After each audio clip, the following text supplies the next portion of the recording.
So we spent most of last week introducing, or all of last week, introducing Erlang and then Elixir. And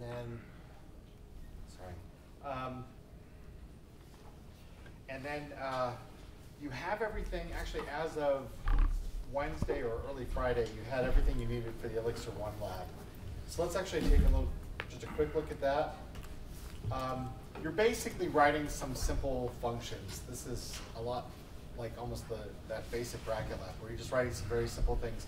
But it will introduce you to the syntax of Elixir, and then you are writing one small little concurrent process. So you'll implement a simple Fibonacci, an area function, where you'll pass a shape as a symbol, and then it will actually do the appropriate operation. Remember, Elixir uses pattern matching, so the best way to do this is not to have one function and then try to switch on or do a big if-then-else chain on what the symbol is. Right? Something that's define area rectangle, shape info, define area square, and so on. Make sense? So it's easiest to write this as 4 separate functions where that first parameter is rectangle, square, circle, or triangle. Square list, this easiest way to do that is with the list comprehension stuff. Calc totals. Likewise, map. Again, it's fairly straightforward to do with the list comprehension things. The one concurrent part that you're going to be doing is a small quicksort server. You'll write, we actually give you the client code for it. You're going to write the server. And so the server, you're given specifications for it. And basically the idea is that people will send messages that the client will send, so the client module will have a function called call server. And so when you invoke, remember you would spawn your quicksort server, you would then invoke client.call server would send to that, you'd pass the server, you'd give it the process ID of your quicksort server, and then the numbers to sort. That would then send that and go into listen. Listen now waits, calls listen. Listen goes into a receive, waiting for the sorted list to come back, and then returns it. Okay? So the idea is you would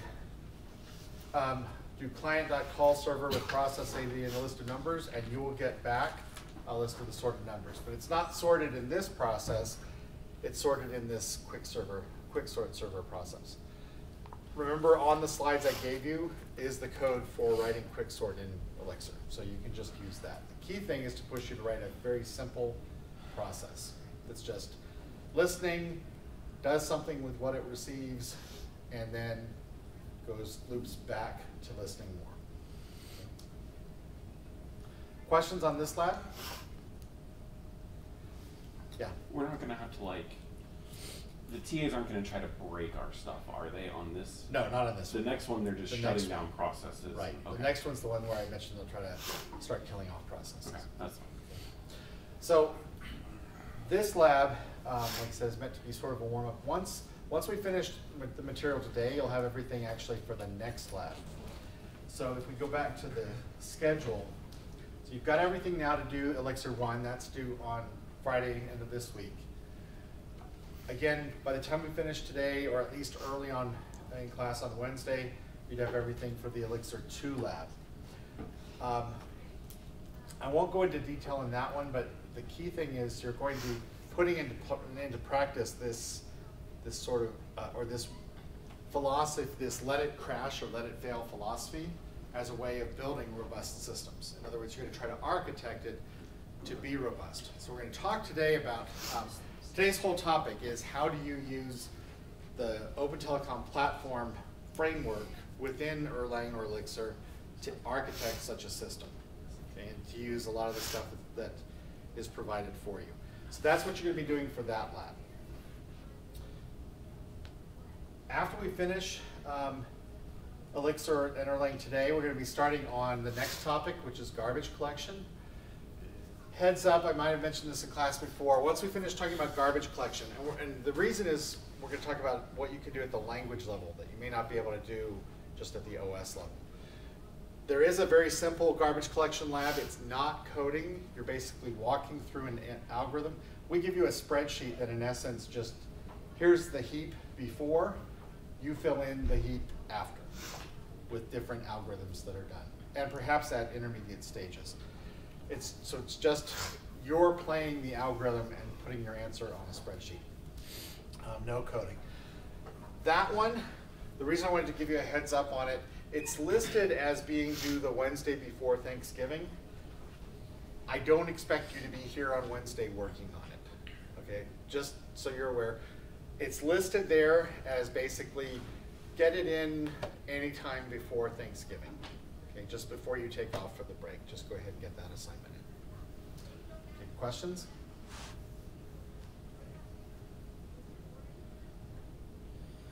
All right, let's then talk about how do you actually build a Let It Crash program in Elixir. All right, so we're going to be using what's called the, by the way, if you're following along with the slides that I distributed, you may have noticed I skipped just a couple of them from last time. It's more of the philosophy of, preaching the gospel of let it crash. Okay, so I'm going to skip more to let's actually do it, because that's what you're going to need for the assignment. So we're going to be using something called the Open Telecom Platform, or OTP. It's something that was developed in Erlang. Elixir works with it as well. And it's basically a set of frameworks for being able to architect let it crash systems. But let's start first just if we did it with the processes that we already know. So if you think about implementing a robust, large-scale system, there's a bunch of things that you might have to consider as part of the architecture. Let me just add a disclaimer at this point. We could take an entire semester talking about how to build large-scale distributed systems, and how to architect them. In fact, the department actually has a course on enterprise systems, and so we're not actually going to be going into all the details of that. I'll allude to some of the principles, but that's not the main point. Our main point is, what does this language and framework and concepts do if you're doing concurrent programming? So among the issues that you have to deal with are, first off, remember we said that when a module encounters a state that it realizes it's in an error state, rather than trying to do some sort of ad hoc recovery, just crash. So it might be the program itself detecting an error occurred, or that particular process detecting that an error occurred and crashing voluntarily, or it could just be the machine that that process is on went down, or the telecommunications link to that process went down, or something else like that. There's all kinds of things that can go wrong, especially when you distribute across multiple things all across the world. So first question is, can you crash and reboot it individual processes and still keep the whole thing running? So that's going to be goal number one. We want to be able to have individual processes crash and reboot without having to restart the entire system. The second question is a question of scaling.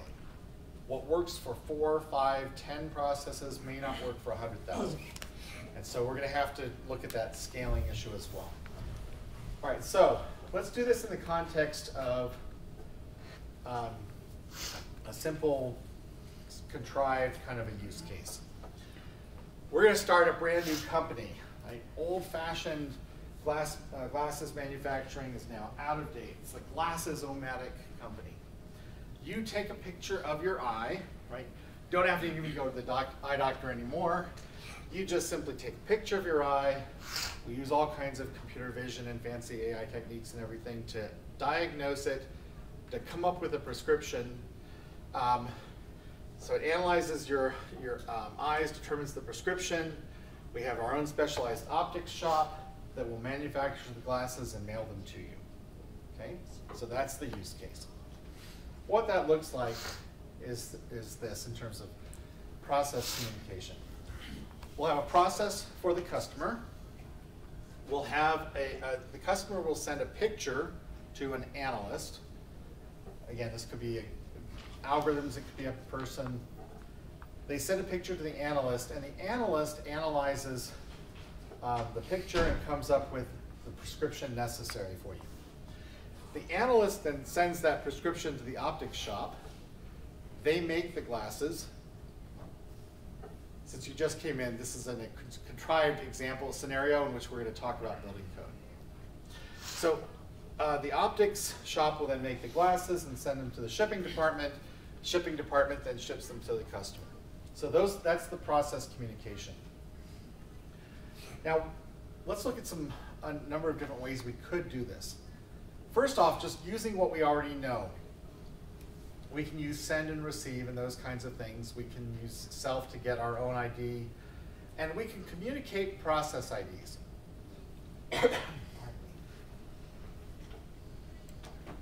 Sorry, I'm fighting a cough. So, the customer could send to the address for the company. Maybe there's some interface or something for that. But ultimately that gets routed to the analyst. The customer sends to that address a picture and their own self-ID, okay? So that it can get sent back. The analyst then receives the picture, processes that, sends the prescription to the optics shop, but also they're going to have to send the customer ID because that's going to have to get passed along. So eventually this process, the shipping one, can send something back to that customer. So the analyst sends a message to the shop that contains the consumer's prescription or the customer's prescription and also the address of the customer. Notice it doesn't necessarily need to send its own address because it's not going to get anything back. The optics shop then has to manufacture the glasses, sends to the shipping department the glasses and the customer process ID. Shipping department then uses the customer ID, sends to that address the glasses. So there's the flow. There's some problems with this. If you look at trying to do this, especially if you get larger scale. You're manually passing around and tracking process IDs. So you have to spawn processes and that's what initially gives you the process IDs. But all the processes as they're communicating are sending process IDs as part of their messages. Not just, here's my process ID in case you want to send something back to me. But in this case, where I pass something to one process, it does something and sends it to another, it does something. Some process ID has to be passed along to eventually get back to me. And this becomes problematic. And part of it becomes problematic because when you're looking at the code, all you're seeing is this tuple for the message and trying to figure out, okay, what's the actual payload for the message? What parts are process IDs that need to be passed along? Becomes difficult to track or even just tell. They're just variables. And so, oh right, that variable stores a process ID, but this variable stores some other piece of data. That starts to become confusing. But it also requires a lot of manual monitoring and notifications. So remember, part of the goal is a process can go down and be restarted. Well, that means everybody else has to be notified, hey, if you want to communicate with that process anymore, here's the new process ID for the replacement. It won't come back up with the same process ID. Every time you spawn a new process, you get a unique ID. And so in our context, this is the equivalent of customer sends in the request and then happens to move. Okay? The customer process dies and comes back up at a different process ID. Well, those glasses get sent off to someplace that doesn't even exist anymore. And there's no postal service to forward it. So you need to be able to notify that certain processes move, but also, if you'll pardon the analogy with this in this scenario, so all processes, the optics shop burned down. The new one is at, so in other words, suppose the process, the optics shop process, crashes, and you bring it back up. Well, the analyst or anything else that's sending something there needs to be notified. And so simply passing around permanent process IDs doesn't work. Because as soon as something crashes, it comes back up with a new process ID. To keep it working, you've got to tell everybody else about that new process ID. And that becomes a big pain. I mentioned before, you might have to pass on a process ID maybe for yourself, but you might also have to pass on a process ID for somebody farther back up the chain that sent you messages. And again, it's hard to tell what's process ID and not. So you may have to send multiple ones. Then also, suppose one has, let's see. This last point, if a process crashes, it may not only lose that process ID, but you've lost the process IDs for other things farther up the chain, and because that was the one that was tracking it. Okay, so simply passing around process IDs doesn't work when things can just go down and come back up with new process IDs. And process ID probably includes the machine. Because otherwise you could just like, you know, if process 1 dies, you could just say, okay, start a new process at process 1. Yeah, well, that's just it. It won't reuse that process ID. You'll always get a new one every time you spawn a new one, or a new process ID every time you spawn a new process, because you want to be able to tell that it's different. The other thing with it is it runs at sort of picture a virtual machine that runs across multiple cores, multiple physical machines that handles routing it to the correct machine. So what it might be is you talk about how maybe that process is running on a particular machine. Well, you might have an entire server crash. Maybe an entire data center loses power. When it restarts that process, there's no guarantees it will be back at that same place or it'll try. It'll spin it up at some other process or some other data center. This is exactly what you'd want Google, for example, to do. If an entire data center goes down, you want to be able to restart those processes on all the other data centers and machines within them. So process